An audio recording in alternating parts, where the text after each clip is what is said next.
20 जुलाई 2021 से चतुर्मास की शुरुआत होने वाली है, जो कि आषाढ़ मास के शुक्ल पक्ष की एकादशी से शुरू हो जाएगा और 14 नवंबर 2021 तक चलेगा। ऐसे में इस दौरान सभी मांगलिक कार्यों को करने पर रोक होगी।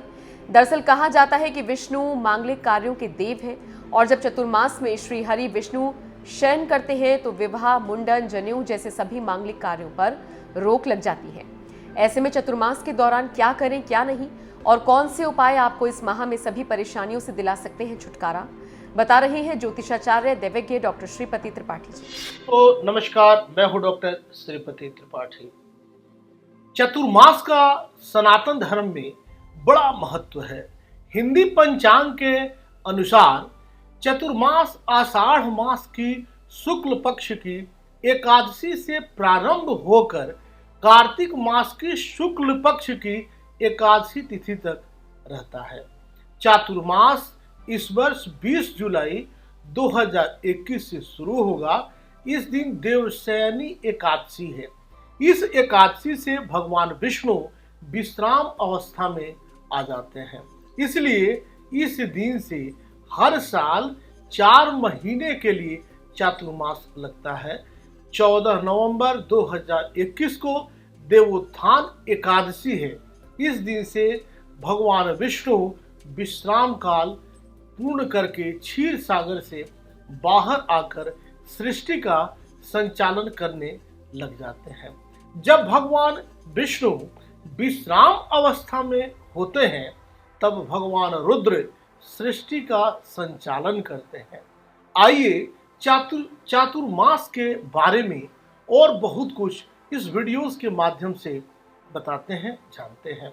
चातुर्मास को व्रतों का माह भी कहा जाता है।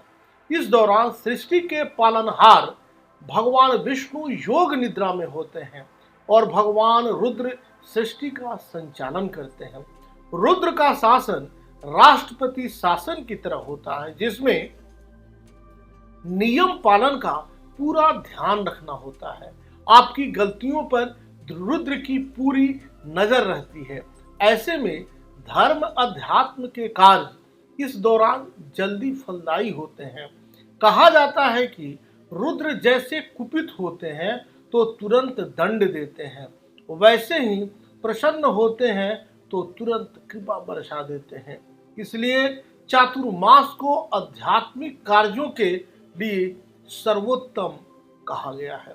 दूध से तन और धन की सेहत जो है इस दरमियान आप बना सकते हैं। पूजा पाठ से, शंकर जी की पूजा पाठ से आप बेहतरी पा सकते हैं। शास्त्रों के अनुसार चातुर्मास में 4 महीने में हमारी पाचन शक्ति कमजोर पड़ जाती है। साथ ही पानी के दूषित होने की संभावना भी अधिक रहती है। इसलिए जल संबंधित बीमारियों के बढ़ने की आशंका बढ़ जाती है, क्योंकि बरसात के कारण जमीनी कीड़े पैदा हो जाते हैं। इस दौरान इस मौसम में हरी पत्तेदार सब्जियां बैक्टीरिया के संक्रमण से ग्रसित हो जाती हैं। इसलिए इनके सेवन से पहले बहुत ही अच्छे ढंग से धोने की जरूरत होती है। इसका कारण मौसम में परिवर्तन, वर्षा के कारण बैक्टीरिया का बढ़ जाना माना जाता है। और आधुनिक विज्ञान भी इस बात को समझता है, मानता है कि चातुर्मास के दौरान स्वास्थ्य पर सबसे अधिक नकारात्मक प्रभाव पड़ता है। इसलिए सेहत के लिए चातुर्मास के दौरान व्रत और सुपाच्य भोजन लेना एवं योग करना बेहतर होता है। इससे रोग प्रतिरोधक क्षमता बढ़ जाती है। भगवान विष्णु को सृष्टि का पालनहार कहा जाता है। भगवान विष्णु के योग निद्रा में चले जाने से आपको बता दें कि मांगलिक कार्य जैसे शादी, जनेऊ, मुंडन आपका करना चातुर्मास के दौरान शुभ नहीं माना जाता है, क्योंकि इन कार्यों में भगवान का आशीर्वाद नहीं मिल पाता है। शास्त्रों में किसी भी शुभ काम के आयोजन में देवताओं का आवाहन किया जाता है, उनकी आराधना की जाती है। भगवान विष्णु योग निद्रा में होते हैं, इसलिए वह मांगलिक कार्यों में उपस्थित नहीं हो पाते हैं। इसलिए चातुर्मास में मांगलिक कार्यों का जो है आयोजन बिल्कुल नहीं होता है, मांगलिक कार्य बिल्कुल नहीं किए जाते हैं। व्यवहारिक दृष्टि से देखा जाए तो चातुर्मास वर्षा ऋतु का महीना होता है, जिसमें मांगलिक कार्यों को कर पाना भी बहुत ही कठिन होता है। इसलिए भी इस दौरान ऐसे आयोजन नहीं होते हैं और इससे बचा जाता है। चातुर्मास का पहला मास श्रावण होता है, जो भगवान देवाधिदेव महादेव शिव को समर्पित होता है। इस मास में हरी जो है पत्तेदार सब्जियों को खाने से परहेज करना चाहिए। दूसरा मास भाद्रपद का होता है। यह माह पूरी तरह त्योहारों से भरा होता है रहता है। इस मास में आपको भगवान गणेश का आगमन होता है, यानी गणेश चतुर्थी और कृष्ण जन्माष्टमी का पर्व भी इस महीने में आता है।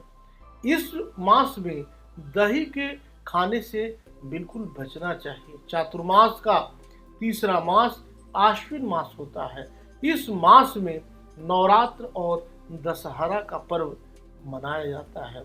इस महीने खासकर माता रानी की पूजा की जाती है और खासकर दूध से परहेज करने का नियम है। चातुर्मास का अंतिम यानी चौथा महीना कार्तिक का होता है। इस माह में दीपावली का त्योहार मनाया जाता है। इस माह में दालों से परहेज रखने का विधान है। इसके बाद देवोत्थान एकादशी आती है, जिसके बाद से फिर से मांगलिक कार्य शुरू हो जाते हैं। मांगलिक कार्य में लोग बढ़ चढ़ के हिस्सा लेने लगते हैं। पौराणिक कथाओं के अनुसार देवशयनी एकादशी के दिन भगवान रुद्र को सृष्टि का कार्यभार सौंपकर भगवान विष्णु राजा बलि के घर पाताल लोक चले जाते हैं। दूसरी कथा के अनुसार शंखचूड़ से हजारों वर्ष तक युद्ध करते हुए भगवान विष्णु थक गए, इसलिए देवताओं ने उनसे योग निद्रा में चले जाने का निवेदन किया। उस समय से भगवान विष्णु 4 महीने के लिए शयन में चले जाते हैं। इसलिए भगवान का जो है इस दरमियान शिव जी की पूजा पाठ आराधना अभ्यर्चना आवश्यक होती है। आप सब यूं ही जुड़े रहें। मिलते हैं अगले वीडियोस में। तब तक के लिए दीजिए इजाजत। नमस्कार। जय माता दी। वंदे मातरम।